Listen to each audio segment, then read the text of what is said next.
परमात्मे नमः। ओम श्री सत्य गुरुदेवाय नमः।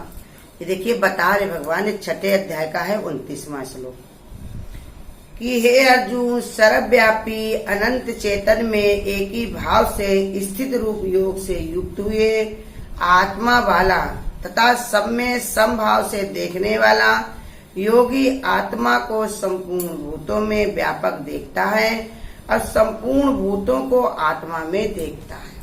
ये बता रहे भगवान छठे अध्याय में कि सर्वव्यापी अनंत चेतन में एक ही भाव से जिसकी स्थिति है, हर जगह भगवान हरि व्यापक सर्वत्र समाना और प्रेम से प्रकट हुए में जाना। भगवान जैसे बताया जमीन में पानी ही पानी है, लेकिन जहाँ पे बोरिंग कर दी जाती है वहीं पर ही वो पानी निकल आता है। तुम्हारे घर में जैसे टंकी का कनेक्शन है, हर जगह पर हो गया, लेकिन जहाँ टोटी लगा दी गई वहीं पानी निकलता है। ऐसे ही बता रहे जिसकी दृष्टि ऐसी बन जाती है तो फिर एक भाव में स्थित रूप योग से युक्त हुआ मन वाला, वो योग से युक्त मन वाला होता है। शरीर नहीं हो सकता है हमेशा एक जैसा, लेकिन मन अगर तुमने सच्चाई से बैठा लिया अपने मन में, बुद्धि से दृढ़ता में, तो उसको कोई हटा नहीं सकता। तो इसलिए बता रहे समभाव से देखने वाले योगी को संपूर्ण भूतों में एक आत्मा का ही सर्वत्र दर्शन होता है और वो संपूर्ण भूत प्राणियों को आत्मा के ही विभिन्न रंग रूपों को देखता है। एक जिसका भाव बन गया, एक विचार बन गया, तो यही उसके अंदर रहता है कि जितने भी भूत प्राणी हैं भगवान सभी में है। ऊपर से भिन्न भिन्न दिखाई पड़ते हैं, लेकिन अंतर मुक्ता से सब एक ही परमात्मा का ही अंदर शक्ति है सबकी। आंखें अलग अलग हैं बनाई, पर मन के तो सब में एक है। एक ही देखने की शक्ति जो है वो एक है। आंखें अलग अलग हैं बनाई, पर देखने वाला एक है। किसी की छोटी, किसी की बड़ी, किसी की बहुत ज्यादा बड़ी या किसी की बहुत ही छोटी, या किसी की तबीयत, हमारे आंखें कुछ चश्मा लगाते हैं, कुछ लोग ऐसे देखते हैं, लेकिन देखा तो एक ही जाता, देखने वाला तो एक ही अंदर बैठा है।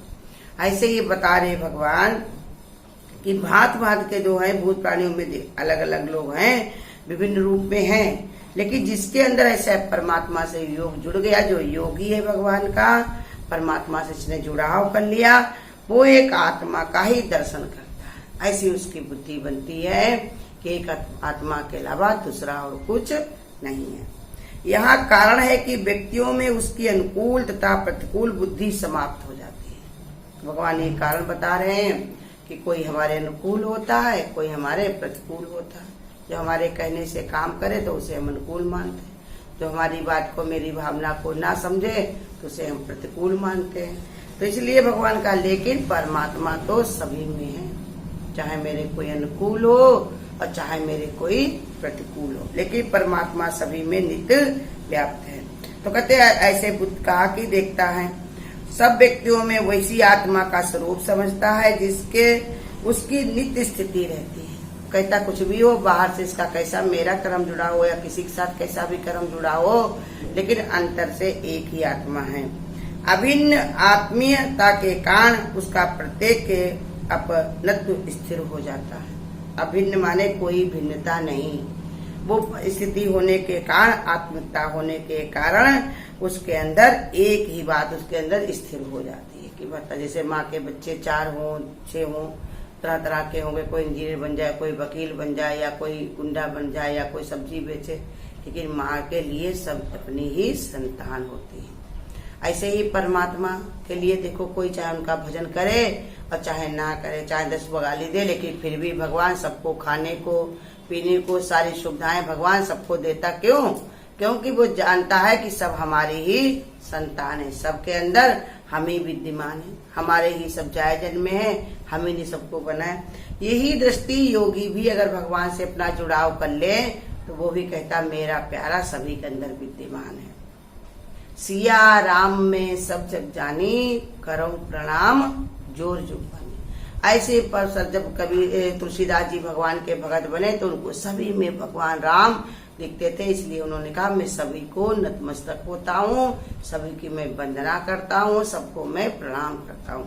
यही योगी की स्थिति बता रहे हैं कि ममत्व अर्थात अपने लिए सुख की आशा जाती रहती है और समत्व में उसकी स्थिति हो जाती है। सिर्फ अपने बारे में सोचना, वो स्वार्थ बुद्धि उसकी खत्म हो जाती है। सबके अंदर एक परमात्मा का दीदार करते हुए वो एक विचार मन में डाल लेता है कि सबके अंदर भगवान विद्यमान है।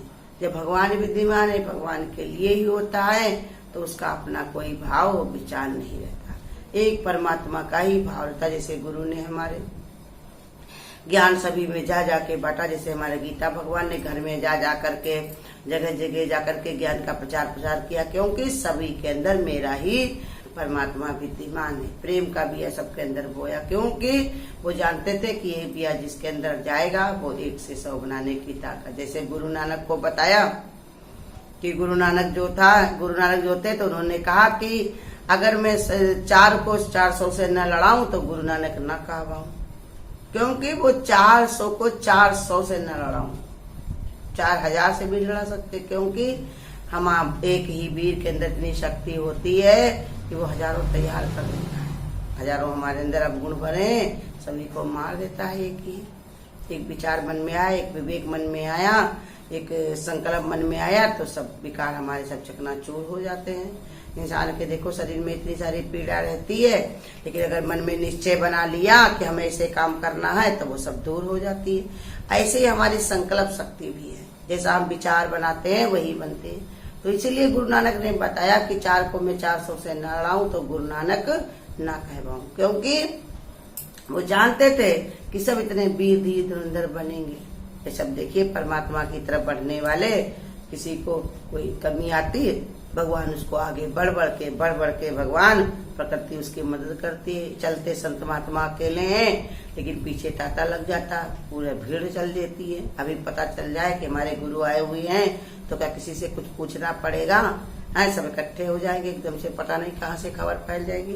तो इसलिए बता रहे कि इसके सुख आशा जाती है, समत्व में उसकी स्थिति एक सी हो जाती है।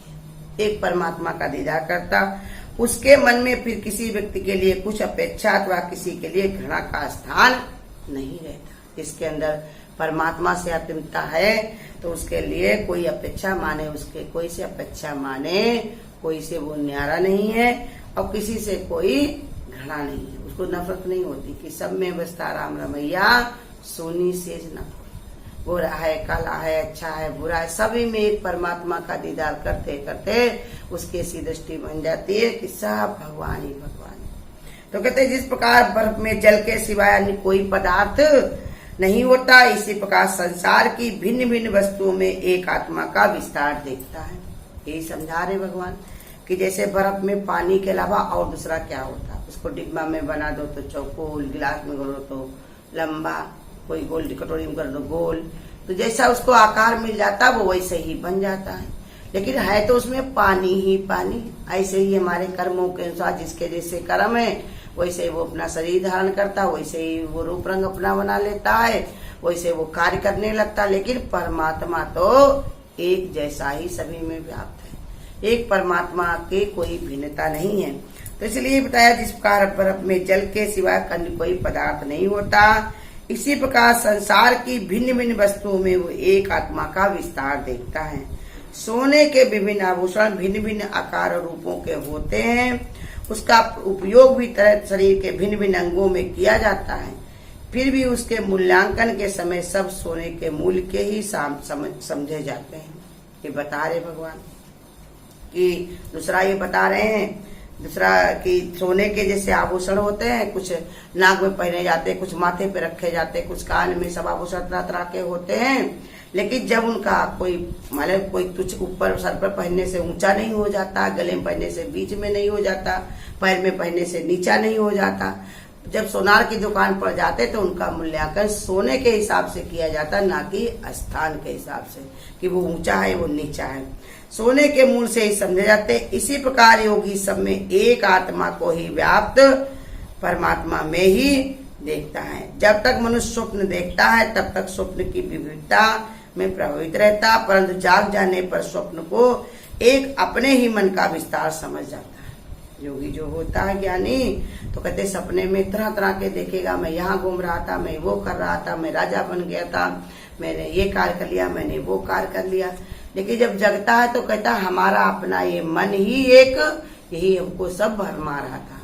सपना तो सुल्तान है, ऊंची तेरी जात, 100 वर्ष का बिछड़ा पल में देत मिलात। मन में जो हमारे पड़ा हुआ है, चित्त में जो मेरे चित्रण पड़ा हुआ है, वो कभी न कभी का है, वो हमको सब दिखा करके अभी नजदीक से नजदीक दिखा देता है।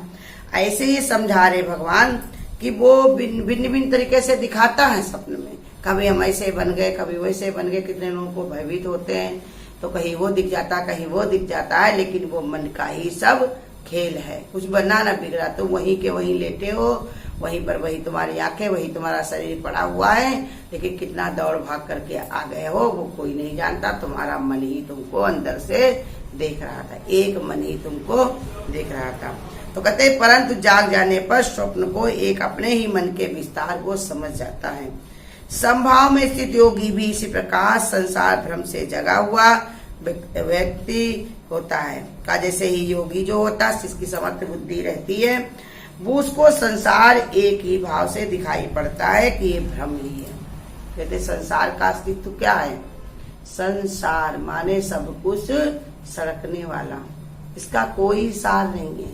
आज है और कल नहीं है, कल की क्या बात करना। पल में परलय होगी तो बहुत करोगे, पर एक पल का भी गुजारा नहीं। जैसे गुरु नानक ने पूछा अपने शिष्यों से कि भैया तुम मौत को कितना नजदीक देखते हो? एक ने कहा भाई हम तो गुरुजी आपकी कृपा से ऐसे देखते हैं कि आज का दिन मिला है, कल का हम देखे कि नहीं। दूसरे जब तुम, तो उसने भी बताया कि हम तो ऐसे देखते हैं कि आज सुबह देखिए शाम मिले ना मिले। तीसरे से पूछा तुम बताओ, तो उसने कहा हम तो ऐसे देखते हैं कि सुबह तो हमने देखी है, लेकिन दोपहर में भोजन पानी हमको मिल पाए कि ना मिल पाए। उनके परम शिष्य थे लहना, उनसे पूछा लहना तुम बताओ, तो उन्होंने कहा हम गुरु आपकी कृपा से ऐसे देखते हैं कि जो मेरी सांस है बाहर जा रही, ये लौट कर हमारे अंदर आए कि ना। इसलिए ज्ञानी को बता रहे हैं कि वो संसार को ब्रह्मात्र बनता है। किस आंखें जब तक खुली हैं तब तक ये जागते का सपना सब देख रहे हैं। जिस घड़ी हमारी आंखें बंद हुई तो ये सपना मेरा टूटेगा, एक न एक दिन सपना टूटेगा, फिर से हमको वही अपने बिना आकार के शरीर में आना होगा। परमात्मा के अलावा उसी में लीन होने के लिए जब तक हमारे पास आकार है तब तक हम भगवान में लीन नहीं हो पाते, क्योंकि देह का हमको दंड लगा हुआ है। लेकिन ये शरीर को छूटते ही अपने अगर विचार हमने उत्तम रखे तो परमात्मा से मिलकर के एक ही होना है। हरि